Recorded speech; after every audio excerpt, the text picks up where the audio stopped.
और उत्तराखंड विधानसभा की स्पीकर श्रीमती रितु खंडूरी और हमारे दोनों यह अतिथि जो आज के हैं पुष्कर सिंह धामी मुख्यमंत्री और श्रीमती रितु खंडूरी, यह भी सेना परिवार से याद हैं। रितु खंडूरी जी, लेफ्टिनेंट जनरल खंडूरी जी जो यहाँ के मुख्यमंत्री रहे हैं, उनकी पुत्री हैं, और पुष्कर सिंह जी धामी जो हमारे मुख्यमंत्री हैं, इनके पिताजी भी आर्मी में थे। General Manoj ji Pande, chief of army staff, lieutenant general Yogendra Dimri, GOC in C central command, lieutenant general Johnson P Mathew, GOC Uttar Bharat area, और यहाँ पर मौजूद उत्तराखंड सरकार के सीनियर ऑफिसर्स और हमारे सेना के अधिकारियों और बहादुर जवान। सबसे पहले तो विजयादशमी की पूर्व संध्या पर मैं अपनी तरफ से आप सबको हार्दिक बधाई देता हूं, आप सबको हार्दिक शुभकामनाएं देता हूं। मैं अपनी शुभकामनाओं को आप तक ही सीमित नहीं रखना चाहता हूं, बल्कि आपके पूरे परिवार के सदस्यों को भी मैं अपनी तरफ से हार्दिक शुभकामनाएं देता हूं।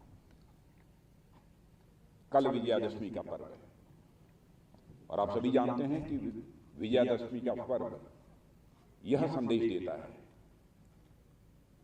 कि यदि हम प्रयत्न करें तो बुराइयों पर अच्छाई को विजय हासिल होकर रहेगी। एक ऐसा पर्व है और उसकी पूर्व संध्या पर हम लोग यहां पर मिल रहे हैं।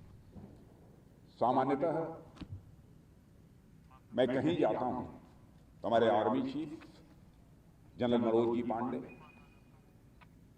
उनसे भी, इसके पहले भी आर्मी चीफ थे, मैं बराबर यही आग्रह करता था कि मैं समय समय पर अपने जवानों से मैं मिलता रहता हूं, तो पता नहीं क्यों मुझे बहुत सुकून मिलता है, सुखद अनुभूति होती है। अब आप ये कहेंगे कि आपको यह सुखद अनुभूति जवानों से मिलकर क्यों होती है, तो शायद इसलिए होती है कि हमसे यदि कोई सवाल पूछे देश की शान कौन है, तो मैं कहूंगा हमारी भारत के सेना का जवान। हमसे कोई पूछे देश का भरोसा कौन है, तो मैं कहूंगा कि हमारे देश का सेना का जवान।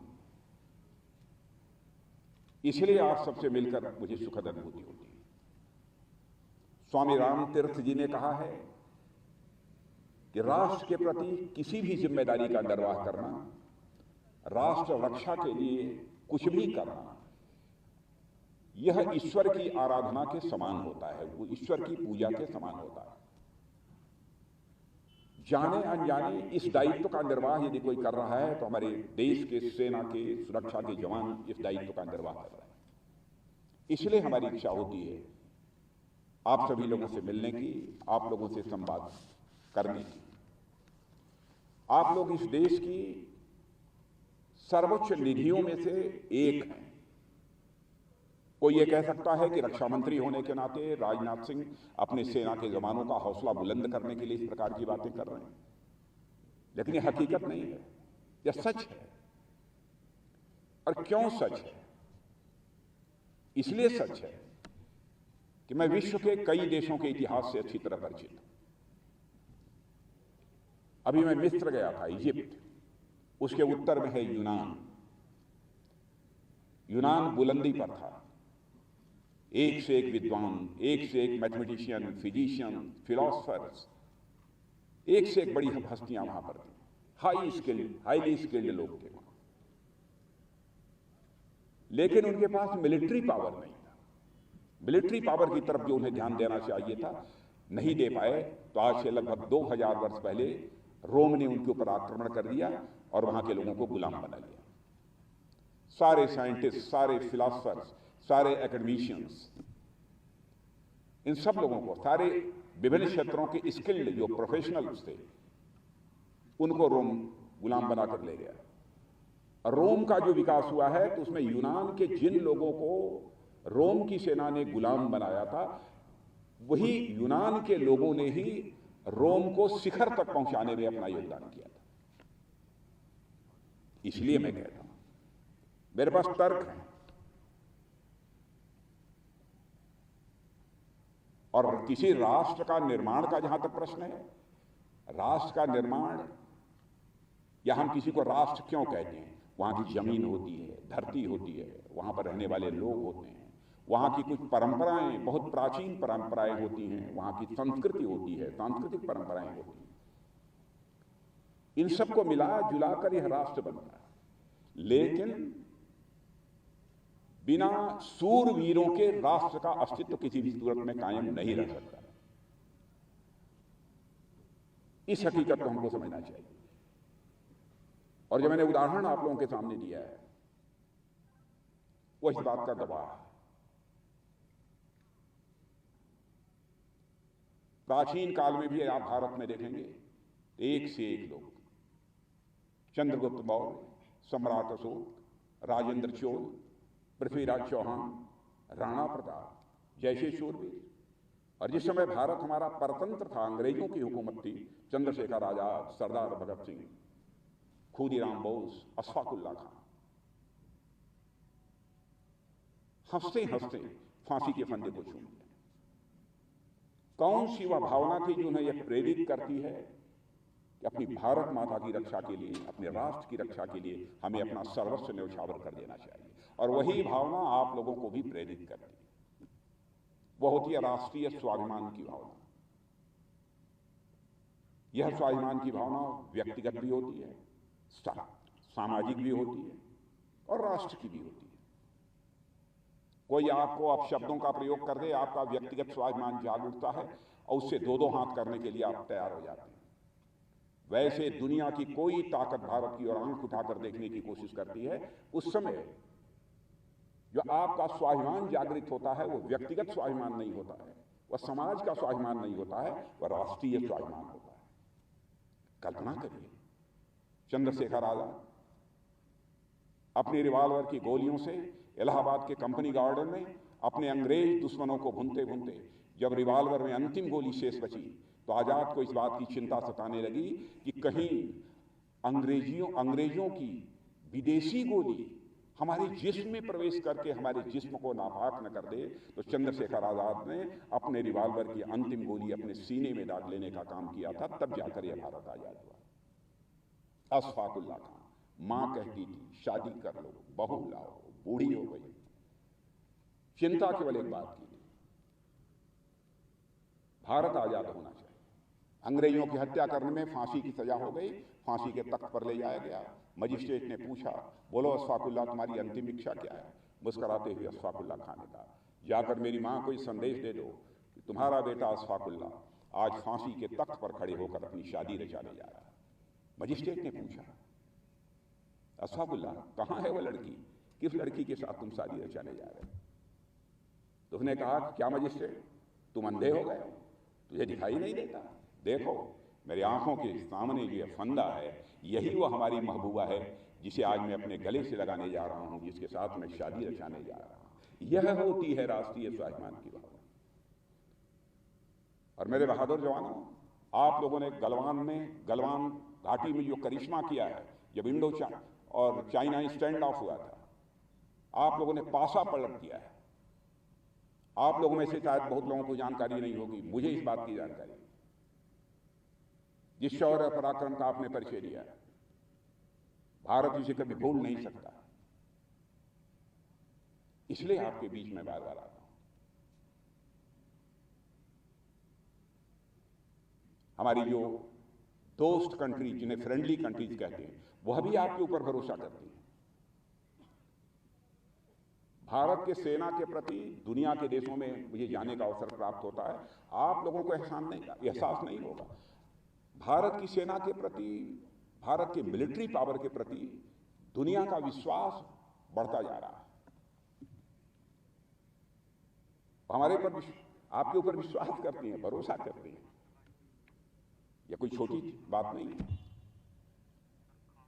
दुनिया के अमेरिका से लेकर सारे बड़े देशों में, अधिकांश देशों में जाने का मुझे अवसर मिला है, उनके साथ हमारी बातचीत हुई है।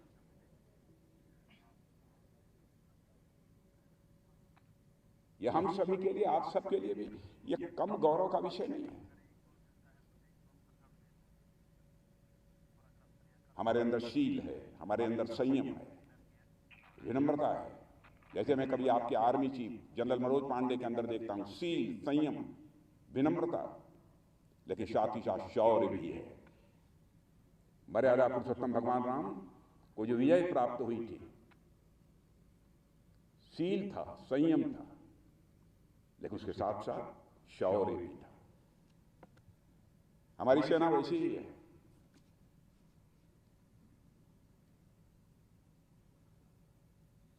मित्रों, आप सब पर मैं कह सकता हूं कि मुझे बेहद नाज है।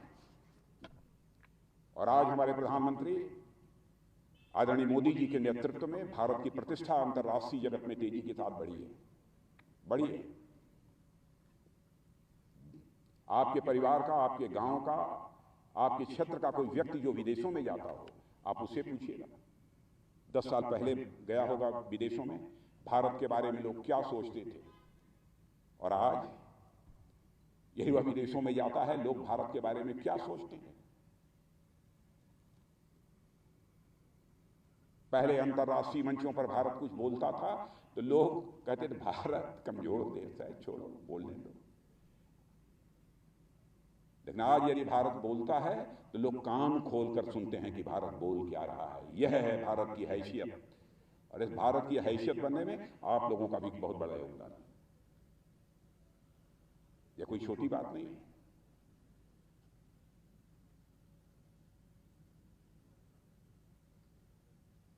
और आज भारत मिलिट्री पावर के मामले में भी, यानी जो प्लेटफॉर्म्स, वेपन्स, हथियार, यह सब सारे जो आप प्रयोग करते हैं, वह ज्यादा से ज्यादा भारत में बनने चाहिए, भारतवासियों के हाथों से बननी चाहिए, मेक इन इंडिया होनी चाहिए।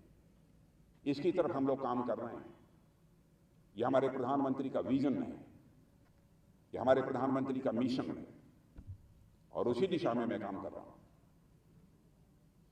कल देखा आपने light combat helicopter, attack helicopter है, भारत में बना है, इंडिजिनस है, मिसाइल भी छोड़ेगा, रॉकेट भी छोड़ेगा, और पता नहीं क्या क्या छोड़ेगा। वर्षा होती रहेगी तब भी चलेगा, दिन में भी चलेगा, रात में भी चलेगा। और ऐसा हेलीकॉप्टर बनाया किसने है? भारत के वैज्ञानिकों ने बनाया है। यह है भारत की ताकत। भारत इतना मजबूत हो रहा है। आज आप लोगों से, क्योंकि मुझे कहा गया था 5 मिनट बोलने के लिए ही, लेकिन आप जानते हैं कुछ हम लोगों की आदत भी है, लेकिन आप लोगों को मैं देखता हूं तो मैं कुछ भावुक भी हो जाता हूं। यह हमारी कमजोरी है। जो भी बोला है मैंने दिल से बोला है। मैं पुनः आप सबको अपनी हार्दिक शुभकामनाएं देता हूं।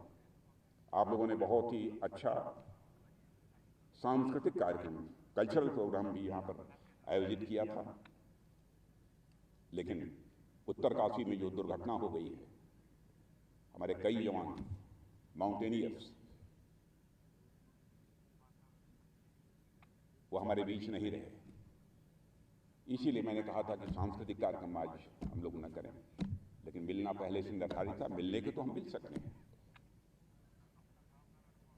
जो हमारे माउंटेनियर्स आज हमारे बीच नहीं रहे, मैं